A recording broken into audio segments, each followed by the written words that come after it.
जय हो। सर्वप्रथम यहाँ पर उपस्थित मेरे गुरु भाई बहन, धर्म प्रेमी जनता, सभी को गुरुवर ने अपना शुभ आशीर्वाद प्रदान किया है। साथ में उपस्थित मेरे समस्त स्नेही भाई बहनों को जय माता की, जय गुरुवर की।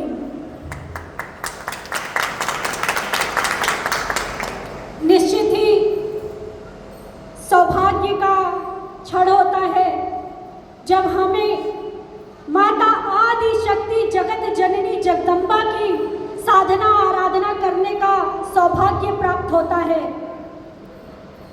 निश्चित है बहुत से नए भी भक्त बैठे हुए हैं, उनको ये मन में विचार आया होगा कि अलग क्या है। मैं बता दूं कि हम बहुत सी साधनाएं आराधना करते हैं केवल इसलिए कि हम अपने आत्मा की जननी को पहचान सके, हमारी आत्मा किस परमात्मा से जुड़ी है इस बात को जान सके। इसके लिए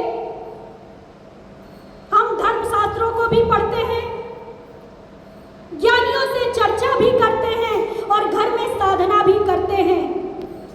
लेकिन यह हमारा परम सौभाग्य है कि हमें ऐसे आध्यात्मिक सद्गुरुदेव भगवान की प्राप्ति हुई है।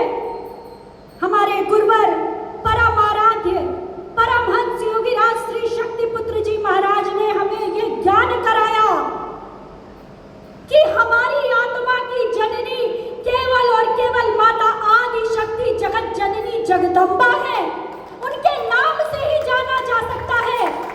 उनका नाम हम उच्चारित करते हैं जगत जननी, मतलब पूरे ब्रह्मांड की, पूरे जगत की अगर कोई जननी है, हमें जन्म देने वाली, हमारी आत्मा से जुड़ने वाली, हमारी आत्मा की कोई परमात्मा है तो वह है माता आदि शक्ति जगत जननी जगदम्बा।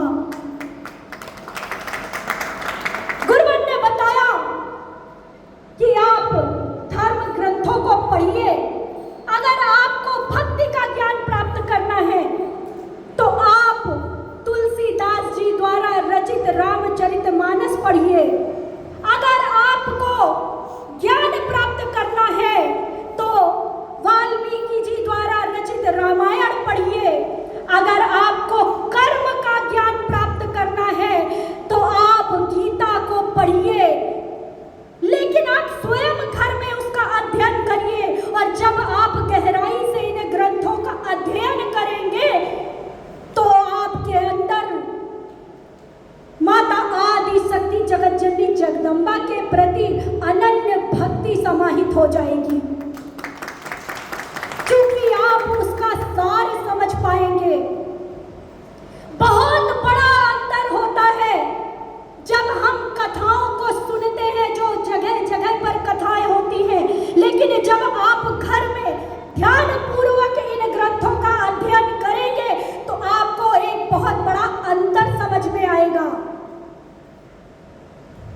क्योंकि समाज को किस तरह से समाज मनोरंजन की ओर बढ़ जाए, इंटरटेनमेंट हो उनका, उस आधार पे आपको वो सब सुनाया जाता है। लेकिन असली ज्ञान अगर आपको चाहिए तो आपको अपने विवेक को जागृत करना पड़ेगा, स्वयं ज्ञान को प्राप्त करना पड़ेगा। क्या आपने ऐसा सुना है कि आपको भूख लगी हो और आप बोल दें कि अरे यार मेरे पास तो समय नहीं है, मैं किसी और को कह देता हूं कि तुम मेरा भोजन कर लो, मेरा पेट भर जाएगा। ऐसा होता है क्या? अगर आपको भूख लगी है, आपको अपने पेट को भरना है तो आपको कर्म करके, मेहनत करके भोजन करना पड़ेगा और जब आप स्वयं भोजन करेंगे तब आपका पेट भरेगा। उसी प्रकार यह ज्ञान भी है जिसको आपको स्वयं अर्जित करना होगा। जब आप स्वयं उसको जानेंगे तभी आप उस ज्ञान को प्राप्त कर पाएंगे। तो कहीं भटकावे में पड़ने की आवश्यकता नहीं है। आप अपना ज्ञान प्राप्त करिए और इससे भी अधिक सभी ग्रंथों का, इन सभी अध्ययनों का अगर आपको सार चाहिए तो सिद्धाश्रम धाम पत्रिका पढ़िए।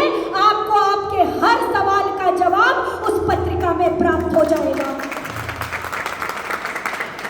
क्योंकि हमारे आराध्य गुरुवर श्री ने हमें सार की तरफ ही पहुंचाया है।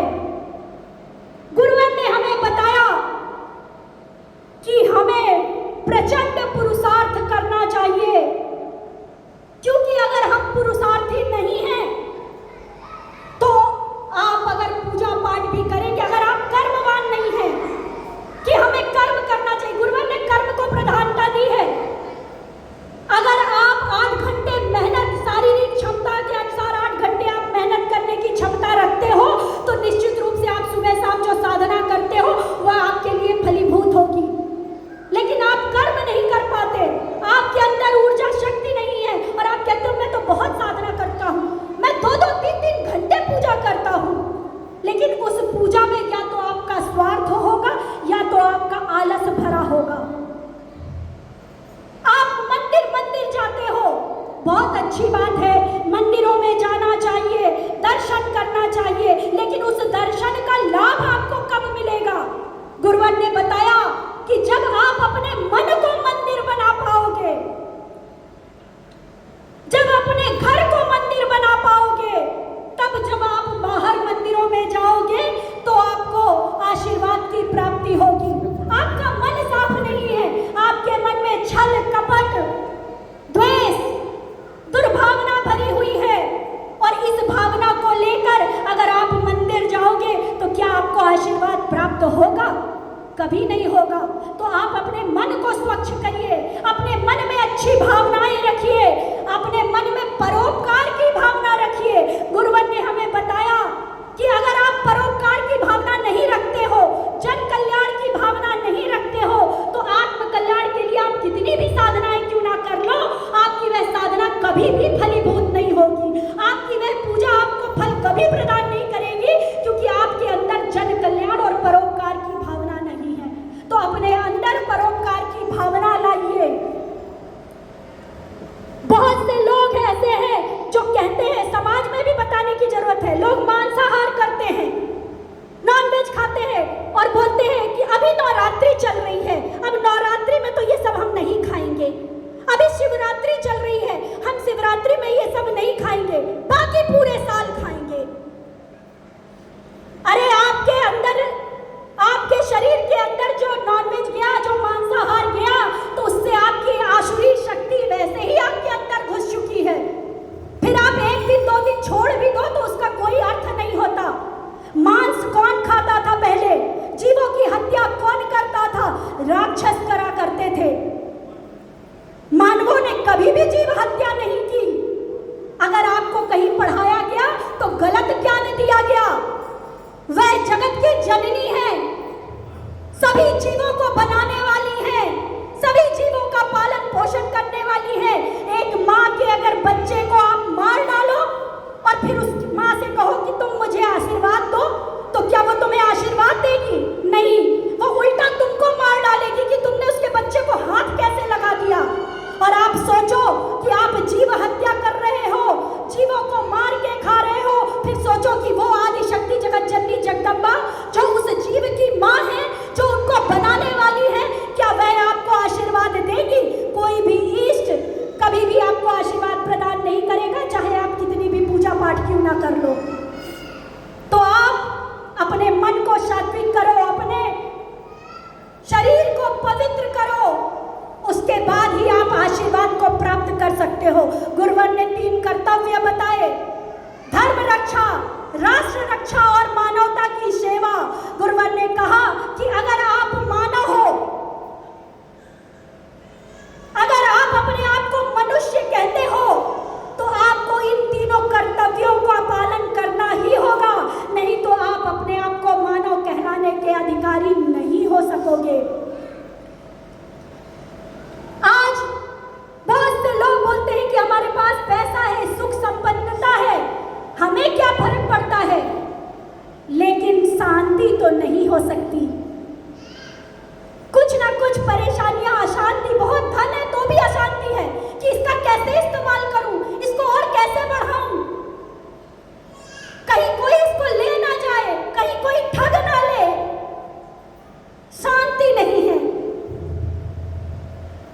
शांति पाने के लिए, अभी आरुणि ने भी कहा कि सुख पाने के लिए, शांति पाने के लिए और निरंतर समृद्धि पाने के लिए आपको आध्यात्मिक होना ही होगा। आपको साधना की ओर बढ़ना ही होगा। अपने बच्चों को अच्छे संस्कार दो। सूर्योदय के समय उठाओ। आज समाज की बड़ी विकट परिस्थिति है। आज छोटे छोटे बच्चों को चश्मा लग रहा है आंखों में।